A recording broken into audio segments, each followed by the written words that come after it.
Yo, what's up guys? Welcome to episode 2 of Small Town Bodybuilding. It's Sunday. It's a big day for me. I just dropped the first episode of Small Town Bodybuilding. So hopefully by now you guys have watched that, maybe left a comment, gave me some criticism, stuff like that. I'll take all that stuff into consideration. I really appreciate all the comments if you left one. Like I said, I'll take it into consideration for the next videos so I can improve these videos for you guys.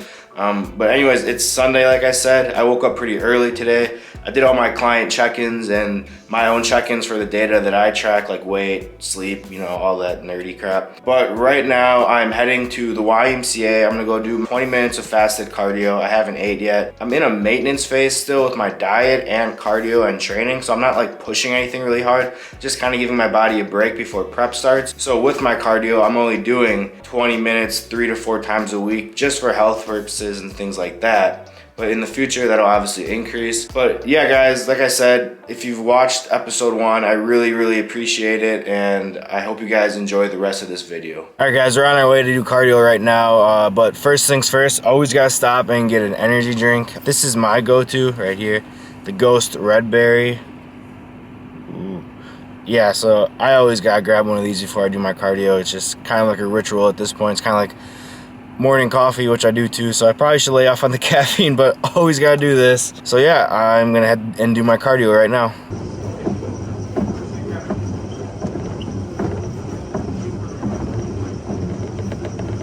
Alright guys, just finished up my cardio, 30 minutes on the elliptical. Feels good to do cardio, I gotta say. It just gets my day going for sure, and I like doing it fasted as well, especially on my rest days. I just feel like less of a slob for not doing much. But yep, that's cardio, and now I'm heading home to eat my first meal. It is about 11 o'clock, so I'll go eat my first meal, and then I probably won't see you guys until later in the week. I start school tomorrow, so I'm probably gonna be a little busy getting used to my new schedule, but that's a good thing. I need schedule back in my life. It's been getting a little lazy here. Real quick, guys, one thing I do want to show you is my view from the gym. That is Lake Michigan. So one nice thing about living in a small ass town in northern Wisconsin is definitely being around the lake. It's a great view, especially in the morning when you're doing cardio and the sun is rising over it. But that is about the only benefit of living in a small town when you're trying to make it in the social media, fitness, bodybuilding scene. But we will get out of here one day. But for now, this is what I got. Alright guys, so it's later in the week. I haven't picked the camera up. Like I mentioned earlier, I started school this week, so I'm kind of adjusting to my new schedule, which is really nice actually. I'm starting to really enjoy it. I kind of want to talk about adjusting to my schedule and some things that I'm implementing in my life that has helped me adjust to such a new schedule. But I'm thinking I'm going to save that topic for another video because today I trained Today I trained back and hamstrings, which is like my density day. It's my favorite day of training. I have deadlifts, and then, I don't know, for some reason I like hitting hamstrings and back in the same day. Like, it just feels good. So I thought I'd kind of break that down and talk about how I structure a density day and how I go about it. So I got my phone up here. Is where I like logbook all my stuff. If you can... That did not work. Anyways, I logbook my stuff in my phone, and my hamstrings and back day, or density day as I call it, starts with adductors, so like the inner thigh machine, the sus machine as some people call it. Right now I'm in my maintenance phase, so volume is pretty low. I'm not pushing anything in terms of volume. So it was 2 sets of adductors, and then right into seated hamstring curls, I did another 2 sets. Both the adductors and the seated hamstring curls I do within the 15 to 20 rep range. If I go any lower than 15 reps, I don't really get the best connection with the actual muscle. So I like to stick with between 15 and 20 reps. And then after seated hamstrings, I went into deadlifts, which now I'm doing conventional deadlifts. Previously, for like the past year, I was doing stiff leg deadlifts, which I absolutely love. They're a great movement. They're probably better for bodybuilding because it's, I don't know, you get a better stretch in the hamstrings and you're loading your erectors more because of like the hinge and the bend. So it's probably better to do stiff leg deadlifts, but I went back to conventional just because it's one of those exercises that like you just kind of grip and rip, you know. get the ego going a little bit. And I like training, or I like having an exercise or movement in every training day where I kind of can just let my ego out a little bit. But yeah, deadlifts this week actually went really well.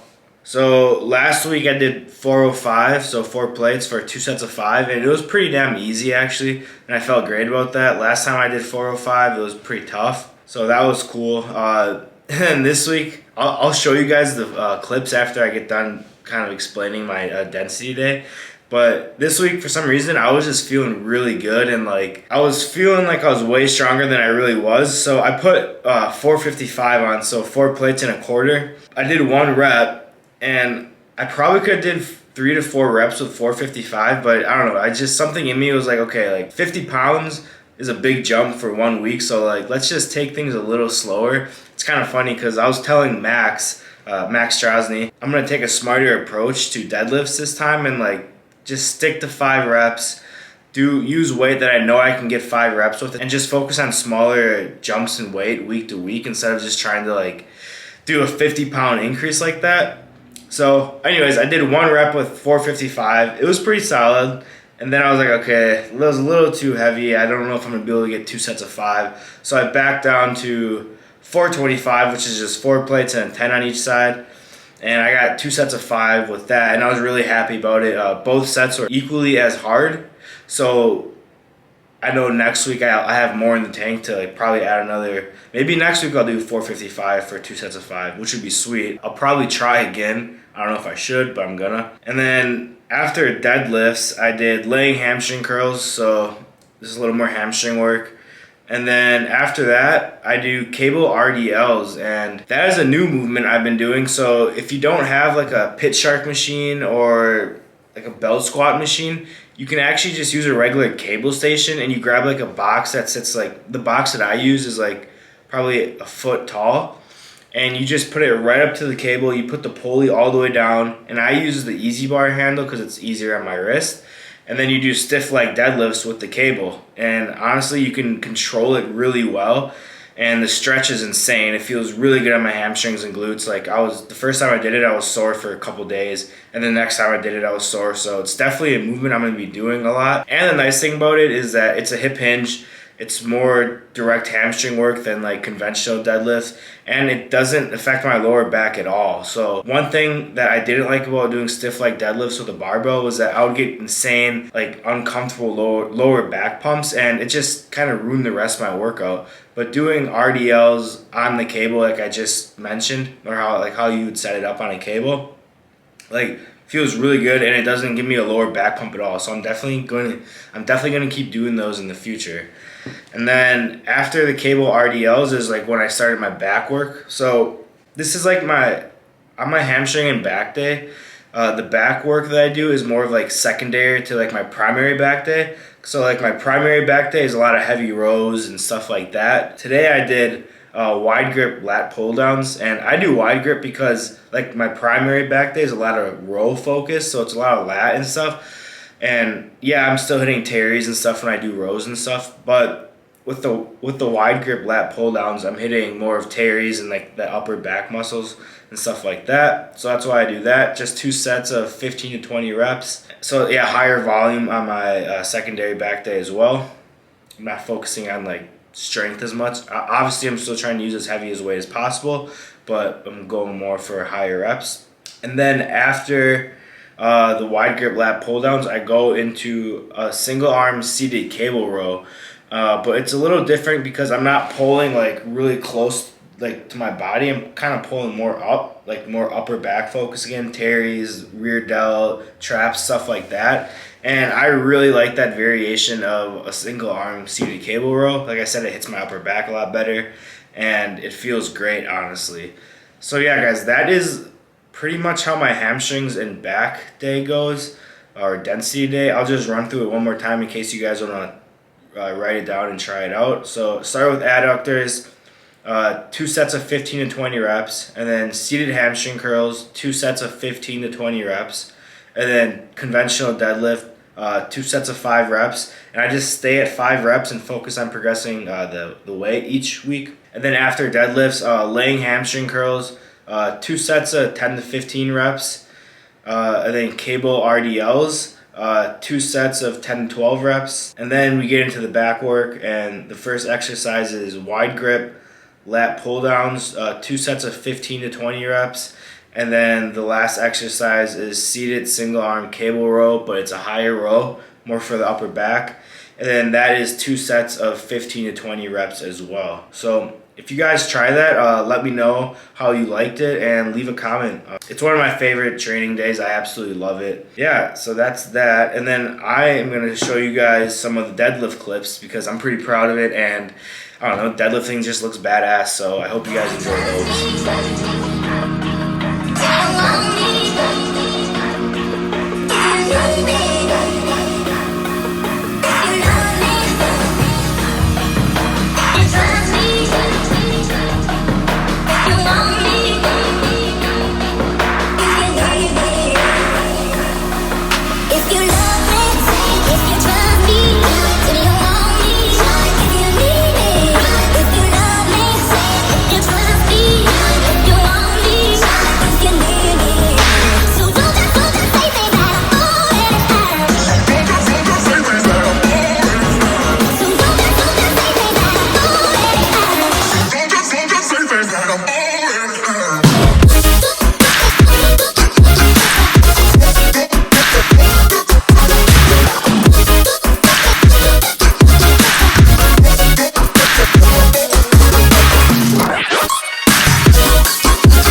Made it this far into the video, I want to thank you for watching again, but I wanted to end this video with some closing thoughts.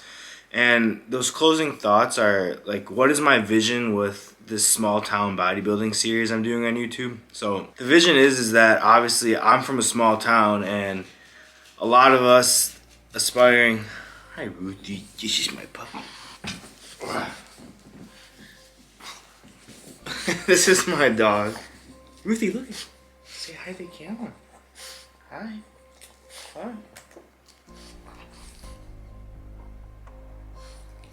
So, like I was saying, my vision with small town bodybuilding is to not just inspire, but show everyone else that lives in a small town, maybe doesn't have the craziest gym to train at, not the best environment for fitness and bodybuilding and stuff, that you still can make crazy progress with your physique, with your content, with your social media following and stuff like that. Like, yeah, like the end goal is to live in a place like Houston where there's an alpha lead and you're just surrounded by everyone wanting to be great, wanting to create content, wanting to build their best physiques, you know.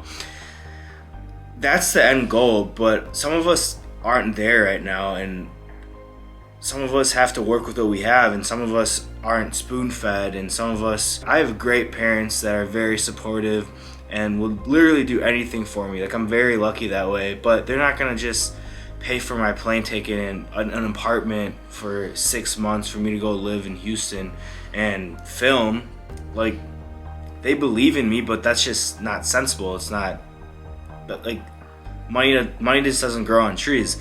So I want to like prove to you guys that like you can do this wherever you're from. You can do it with whatever gym you have. You can do it with whatever social media following you're at right now, because everything is a starting point. And for me, this is my starting point. Like, I'm doing this because I want to document my journey to reaching my goals one day, and I know I will, and I want to have this stuff to look back on and to use as proof that you don't need, you know, a crazy alpha elite gym to make it, and you can do it from nothing basically. Like, I'm training at a YMCA.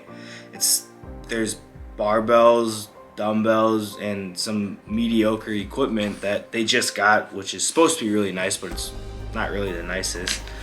But the point is that I keep going back to is that you need to just start. You need to pick up the camera like I'm doing now. Put yourself out there. Don't be afraid to show people who you are.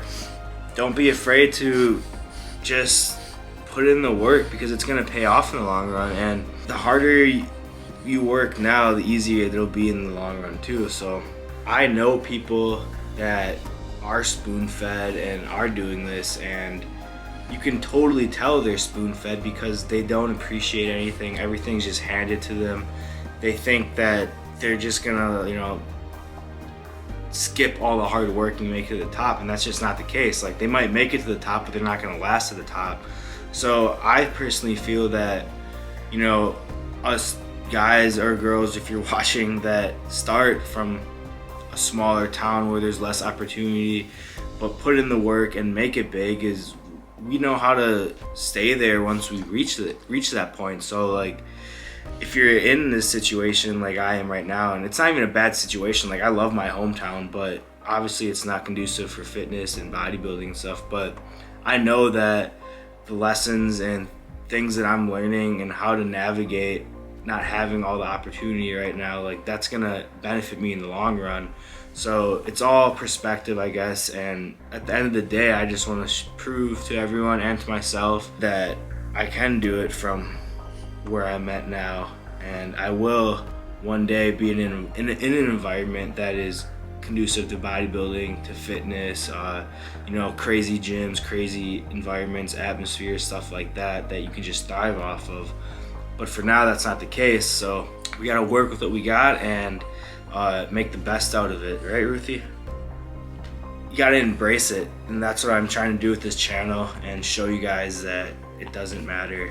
You just gotta start, put in the work with what you got, and it'll all pay off. So I guess that's pretty much my vision with this series, Small Town Bodybuilding. I kind of rambled there for a little bit. It probably didn't make sense, but hopefully you kind of got the gist of it. And I will continue putting these episodes out. If you guys have ideas or want to see things that I do, or are interested in maybe other things, I don't know, that's why I'm asking. But if you have ideas or are interested in things, definitely leave a comment below. And thank you guys for watching. If you can, share the video, subscribe, leave a comment, turn on the bell notification, things like that. It all helps me. It's gonna help me get out of the small town. But yeah, that's it, guys. Thanks for watching episode 2 of Small Town Bodybuilding.